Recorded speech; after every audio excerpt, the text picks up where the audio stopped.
ไม่สำคัญ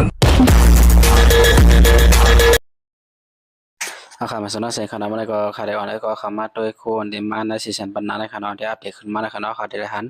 โคเดมาฟลัมในคณะนะครับเดเป็นหางคนเด็กคนดูนะก็ซื้อโคหางคนเด็กในคณะสายก็เขาย้ำด้วยเจิงอันซื้อเด็กคนดูก็ดีหูคณะก็เลยเป็นก็เลยอันเป็นอันเลยในคณะอันนั้นก็จะเป็นออติมาฟลัมในกันนะครับโปรเลยจะด้วยซื้อเด็กคนดูอะไรครับก่อนโปรดีหูคณะตอนนั้นคลิปวิดีโอในก็เขาเดเอามาผักไปก็เป็นเจิงซื้อเด็กคนดูกันคณะอันเดมาซีซันปันนาอัปเดตอัปเดตมาในคณะเขาก็ได้เอามาใส่วันเขาคาเดนในเกมพับจีคณะถ้าเขาได้เขาก็เรียนเดคู่ที่ในเดลูกเดเลมาในก็เขาได้หูเนาะเห็นว่าอันนั้นได้เขาด้วยได้เป็นสเก็ตเมื่อเขาลงเครื่องวินะเขาได้คิดสเก็ตในลงคณะเยาวหางลีนะคณะโอโกเนาะนะคะนั่นก็เป็นขอบแคบหางคณะขอบแคบหางนั่นก็ได้ว่าหางลีนะคะเล่านะคณะใช่ก็เขาเคยไล่นั่นก็อย่าไปลืมจุ้ยสีคณะเนาะอันนั้นก็ได้มาถึงทางคณะนั่นก็ได้เป็น79คณะ79นั่นก็ได้79โตนะเดมาในซีซันบันนาเดมาในขั้นเดียวเขาไม่ฮู้เขาเนาะแล้วก็เดมาในขั้นดิ่งเบียนหันเดมาในขั้นได้เขาก็ไม่ฮู้เขาเนาะแล้วก็ได้เป็นอันห้อยโทเนาะจะมีออติมาฟลัมและคอมเบิลบีเนี่ยเขาเนาะจะมี2อันนะครับเนาะตอนนั้นก็ได้เป็นเลี้ยวนะครับเลี้ยว2มาร์กก็ได้มีเนี่ยเขาเนาะเลี้ยว2มาร์กก็ได้หน้าบ้านเขาขาดจุกเนี่ยเขาเนาะอันนั้นก็ยันวันที่ออกชื่อเนี่ยเขายันเนาะ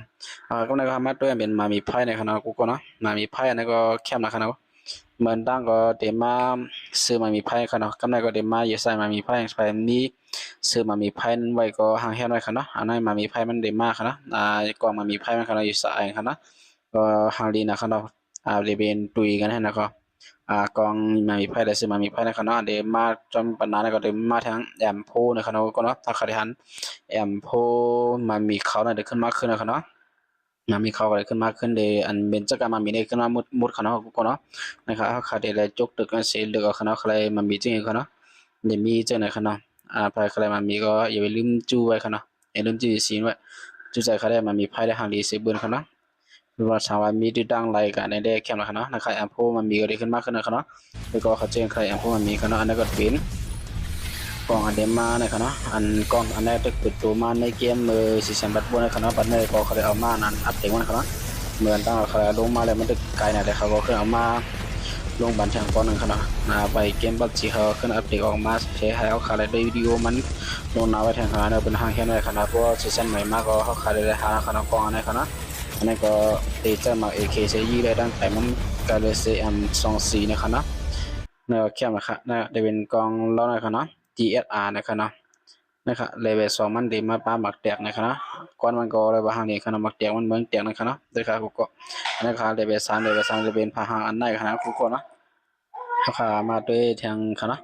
มาด้วยต้องการเอาถึงเลเวล4ก็เลยเป็นมาอันไหนครับเนาะเป็นหังจึงหังจรดจึงไทยเขาครับเนาะมาหมักนูไฟนะครับเอาขาดที่เป็นพาตัวนะครับเนาะนะครับด้วยเขาเรื่องหางดีนะสามารถไปคันไลสกินได้ก็อย่าลืม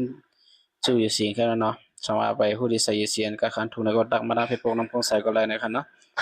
ข้าก็ที่มาเอาคันยูซีเซส่งไปก็เขาก็ใส่ก็ได้คันยูซีเตียนถูกๆในคันก็นะครับที่เป็นห้างบางใต้อ่อนนี่นะครับเนาะเพราะว่าเขามาด้วยอันมันอย่างนั้นครับเนาะตั้งการมันก็เนาะนะครับเมื่อขาป้านะก็มันจะมีอัลฟัดครับเนาะก็มันจะมีอันห้าขาขึ้นลงนะครับเนาะเดินกว่ามันครับเนาะก่อนก็ถึงเลเวลที่ได้ครับเนาะหรือว่าห้างดีนะครับเนาะเอาค่ะแง่วิดีโอมาส่งดังเซ็งครับ